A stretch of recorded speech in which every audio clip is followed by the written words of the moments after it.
What's up, guys? Welcome back to the Football Corner podcast. I'm your host, Jeremiah Queen. And if you're new to the YouTube channel, go ahead and hit that subscribe button, click the notification bell so you can stay up to date when new episodes and videos drop on the channel.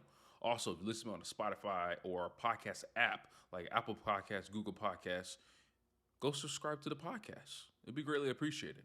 So let's start this episode with Thursday Night Football recap. Week 9 has officially begun with the Tennessee Titans versus the Pittsburgh Steelers, two teams that play the same style of football. They like to be very physical. They have really good defensive lines. Their secondaries can be very suspect, but they have big backs in the backfield. So they're trying to run the football, pound the rock down your throat, see who the strongest team or see who has the greatest will win. That's both these franchises as of now, since one Pittsburgh Steelers had Mike Tomlin, and since the Tennessee Titans got Mike Vrabel.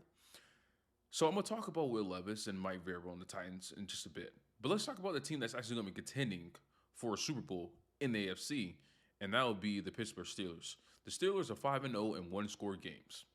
That's the only way they can win football. And it's a good recipe if you're going to try to do this going into the postseason. Postseason games are really nip and tuck. They're very close games. They're very physical games. And it turns out the fourth quarter matters a lot in most playoff games. And because the Steelers are playing that type of football, Kenny Pickett leads the league in fourth quarter comebacks, game-winning drives, because this team is always in a position to either get a stop in the fourth quarter or to go score to be able to kick a field goal to win the game or score a touchdown to win the game. Kenny Pickett is not the best quarterback in the world. By no means. He's not even a top 5 quarterback in the AFC. But what Kenny Pickett is, he's resilient and he's tough. And he fits the Steelers' culture. He's a tough guy. I mean, and against Jacksonville in Week 8, he couldn't come back into the game because of bruised ribs. And then on a short week, goes on Thursday night, plays a physical team in the Tennessee Titans, and comes out the victor. Now, and it helps to have one of the greatest pass rushing duos in the league in Alex Highsmith and TJ Watt, but you also have to be able to score points or keep your team inside the ball games. So one thing we have noticed, though, the Steelers, in the 3 games they lost, Jaguars lost by 10 points. You can say, well, Kenny Pickett didn't play the full game. Maybe the game's pretty closer. I don't think they beat the Jaguars. Jaguars are a top 3 team in the AFC right now. And then they lost against the Texans by 26. And they lost against the 49ers in Week 1. And by 27. This team is not going to win shootouts. That's not what the Steelers are made of. They're not a shootout winning team. They're never going to do that. But what they can do is they can play physical football. They can keep it low scoring. They can keep it one scoring. And they're the most dangerous team because they're 5-0 in one scoring games. So let's transition into the Tennessee Titans. The Titans, they feel like they found their quarterback. Will Levis, in his debut in Week 8, he threw 4 touchdowns. It was amazing, and it was against a really good defense of the Atlanta Falcons, who are a top 5 defense in the NFL. So then they have to go play the Steelers, who are a top 10 defense. And I think Will Levis still played pretty well. He made a lot of great throws. He's a big, strong kid. He's like 6'4", has a cannon of an arm. But the thing that's missing is the fact that when it comes, can your quarterback lead you down the field when the game's on the line? He had the opportunity and threw an interception that was dropped. And then did the same exact play two plays later, into which he threw it right to the defender. Understand that you're trying to take shots to the end zone, but if you're a quarterback in that situation, a veteran quarterback, he's just going to try to get the receiver one-on-one matchup, going against the sideline towards the back side of the end zone, side back of the end zone, so you'd be able to actually have a jump off situation. If you throw the ball across the middle of the field like he did, that's going to happen. The linebackers going to be waiting for you. The linebackers are too smart for that. They've been in the NFL for too long, and it's an easy read interception. Quan Alexander, game-sealing interception for the Steelers. But I think they actually have a quarterback in Will Levis as of now. It's a small sample size, so I don't want to get too hyped up about what Will Levis is going to be. But in the two starts he has had, he has kept his team in the game, and they've been able to compete. Now, can the Titans actually turn their season around? Now they're 3-5. Most likely not. But if you're Mike Vrabel, you can build around him and you can look to see what you have to do in the draft in order to get Will Levis more pieces so that next year y'all can be a contender in the AFC. So this is what we really want to talk about. It's Week 9. Week 9 is probably going to be one of the best weeks in football so far this year. It's because the matchups we have. You have the Buffalo Bills versus Bengals. That's a great matchup. You have Dolphins versus Chiefs. You have Ravens versus Seahawks. And then you have Cowboys versus Philly. Now, there's only two teams that we're actually going to cover in this episode. And the first one is going to be Chiefs versus Dolphins. Tyreek Hill gets to go play against his former team in the Kansas City Chiefs after they let him go or they traded him to the Miami Dolphins. He said he wanted to stay there. I guess contracts weren't. They both couldn't agree on size of contract because, now he's a Miami Dolphin and he's setting records for that franchise and setting NFL records at that. Now the only issue is I know the Chiefs are home, but they're in Germany. So it's not really a home playoff game. I understand they're scheduled to be the home team, but you don't have no home fan base in Germany. It sucks that this game is not going to be played in Arrowhead, in which the Arrowhead atmosphere can impact the game to a higher magnitude. So you have two sides of this game.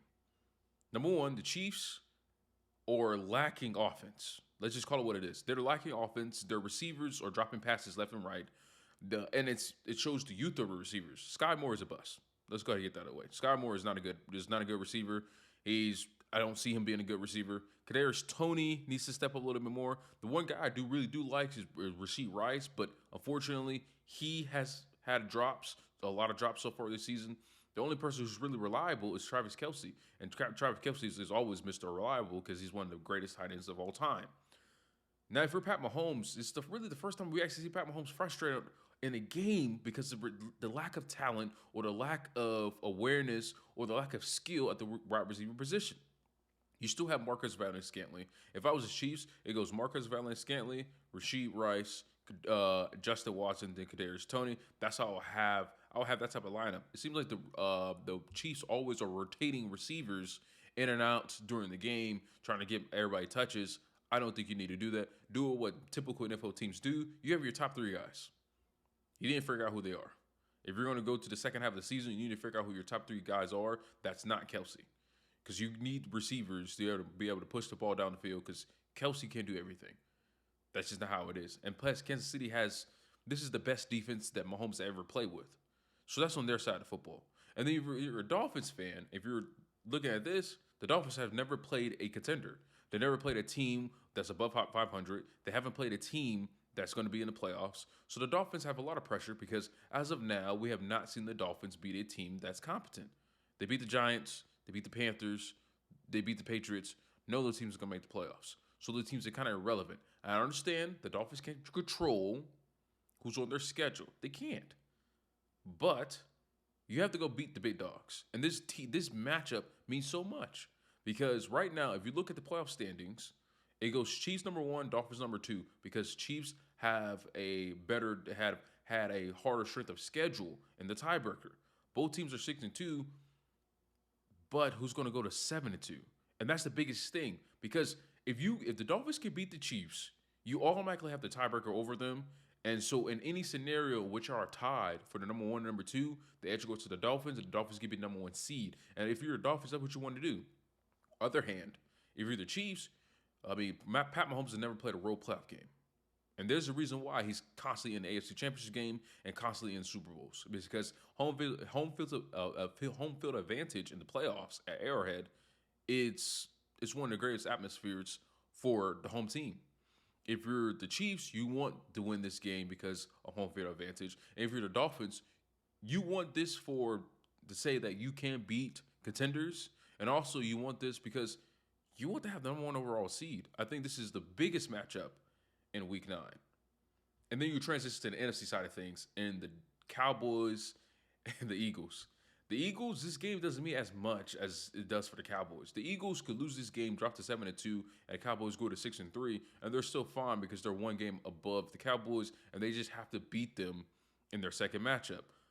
But if you're the Cowboys fan, you need to win this game because you're already behind 2 games. So the only way you can make up ground is to make sure you beat the Eagles twice, and then you have to win your other games. So it's just you got to win out if you want, because you have to assume the Eagles are not going to drop too many more games. You can't assume that Eagles are going to just go out and lose to multiple opponents. Cowboys, this is the only way you're going to win the division. You have to beat Eagles twice, and that's how I see it. And this is why Week 9 is the most important matchup, because the Cowboys are 11-0 at home since last year, and the Cowboys, they have their next time they play the Eagles will be at home. But unfortunately, in Week 9, you got to play in Philly. You got to go to Lincoln Financial Field. You have to go beat Jalen Hurts and the reigning NFC champions, the reigning NFC East champions. You got to go to their house and beat them. Dak Prescott has had good stats against the Eagles in the past 3 years. But unfortunately, it was Gardner Minshew, and the previous other two times was Jalen Hurts in his second year for his first time as a starter. It's been so far apart the last time that Dak Prescott actually played the Eagles at its full power. This will be the first time Dak Prescott has played the Eagles at their full power, and it's important because if you drop to the Eagles, that means the Cowboys will have dropped to, what was it be, 5-4? 5-4? That's not where you want to be. Not if you're a Cowboys fan. You don't want to be 5-4, only one game above 500, and then the Eagles will essentially you'll be giving up the division to the Eagles, because I don't see the Eagles losing, just dropping games in the second half of the season. So the Cowboys, this game is very important for you. This is for all the marbles. This game, it just gives you more confidence, and you don't like the Eagles. That's how I see it. The Eagles, they could afford to lose the game. I think the Eagles, if they lose this game, they could still win enough games in order to keep that division crown, be the first repeat champions. The last time they did it in 2003 and 2004. But for the Cowboys fans, this is a must-win game in Week 9. So thank you for listening and watching the Football Corner Podcast episode. If you like this episode and you want to see more content with the Football Corner Podcast, you can follow us on our social media pages on TikTok and Instagram at the Football Corner Podcast. Thanks for watching and listening. See you next time.